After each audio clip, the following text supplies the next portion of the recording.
আসসালামু আলাইকুম ওয়া রাহমাতুল্লাহি ওয়া বারাকাতুহু।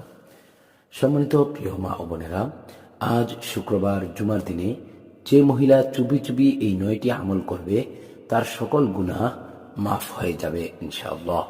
প্রিয় দর্শক, সম্মানিত প্রিয় মা ও বোনেরা, আজ পবিত্র জুমার দিন, সপ্তাহের সবচেয়ে মর্যাদাপূর্ণ দিন। এমন দিন যেদিন আল্লাহর রহমত মানুষের হৃদয়ে ঢেউয়ের মতো নেমে আসে।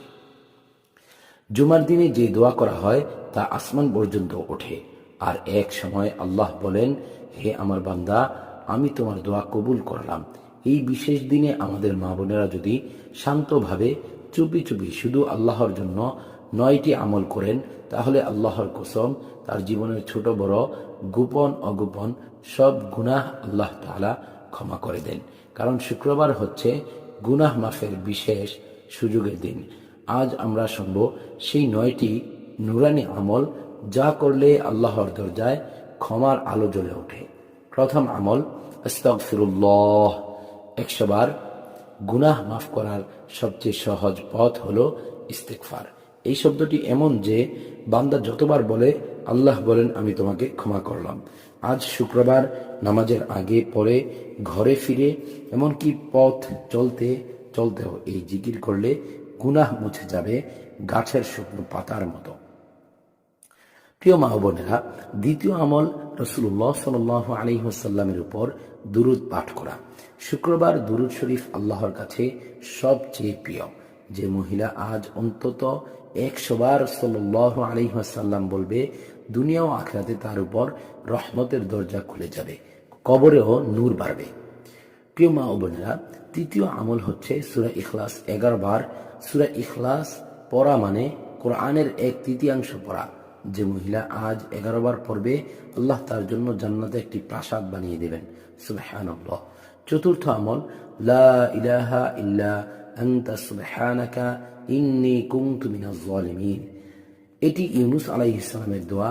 যে বিপদে পড়ে এই দোয়া পড়েছে, আল্লাহ তাকে সোজা রাস্তা দেখিয়ে দিয়েছেন। আজ শুক্রবার এই দোয়াটি অন্তত 21 বার বললে গুনাহের অন্ধকার কাটবে, মন হালকা হবে, দুঃখ দূর হবে। পঞ্চম আমল হলো সূরা ফাতিহা 7 বার পড়া। প্রিয় মা ও বোনেরা, সূরা ফাতিহা হচ্ছে শিফার সূরা। ঘরের বিপদ, দুশ্চিন্তা, নজর লাগা সব দূর করতে এই দোয়াটি 7 বার পড়া অত্যন্ত উপকারী। আর গুনাহ মাফের জন্য এটি আল্লাহর বিশেষ উপহার। ষষ্ঠ আমল হচ্ছে ইয়া গফফারু 11 বার, অর্থ হে ক্ষমাকারী। যখন একজন মহিলা এভাবে আল্লাহকে ডাকেন, আল্লাহ বলেন, আমার বান্দা আমাকে ডাকছে, আমি অবশ্যই সাড়া দেব। এই জিকিরের বরকতে গোপন গুনাহ মাফ হয়ে যায়। সপ্তম আমল ইয়া রহমানু ইয়া রহিম 50 বার পড়া। এই 2 নামের মধ্যে এমন রহমত আছে যা মানুষের ভাগ্য পাল্টে দেয়। আজ শুক্রবার এই জিকির হৃদয়কে নরম করবে, ঘরে শান্তি ফিরিয়ে দেবে। অষ্টম আমল হলো সূরা কাউসার 11 বার পড়া। এটি রিজিকের সূরা। যে মহিলা আজ শুধু আল্লাহর সন্তুষ্টির জন্য এটি পড়বে, তার রিজিক বাড়বে, দরজা খুলবে, দারিদ্র্য দূর হবে, গুনাহ মাফ হবে। নবম আমল হচ্ছে নিঃশব্দে চোখ বন্ধ করে আল্লাহকে 2 মিনিট স্মরণ করা। এটি বাহ্যিক জিকির নয়, হার্টের জিকির। আপনি চোখ বন্ধ করে শুধু বলুন, হে আল্লাহ, আমাকে ক্ষমা করুন, আমি আপনার। আল্লাহর কসম, এই 2 মিনিটেই গুনাহ ধুয়ে যায়, হৃদয় পরিষ্কার হয়ে যায়, চোখের পানি ঝরে এলে তা গুনাহকে গলিয়ে দেয়। প্রিয় দর্শক, এই 9টি আমল খুবই সহজ, কিন্তু ফলাফল অত্যন্ত বড়।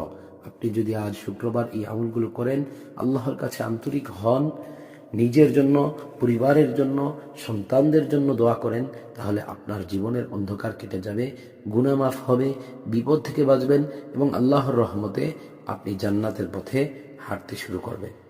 প্রিয় মা ও বোনেরা, জুমার এই বিশেষ মুহূর্তগুলো ফিরবে না। আজকের এই দিনটাই হতে পারে আপনার জীবনের সবচেয়ে বরকতময় দিন। আল্লাহ আমাদের সবাইকে আমল করার তৌফিক দান করুন। আমিন।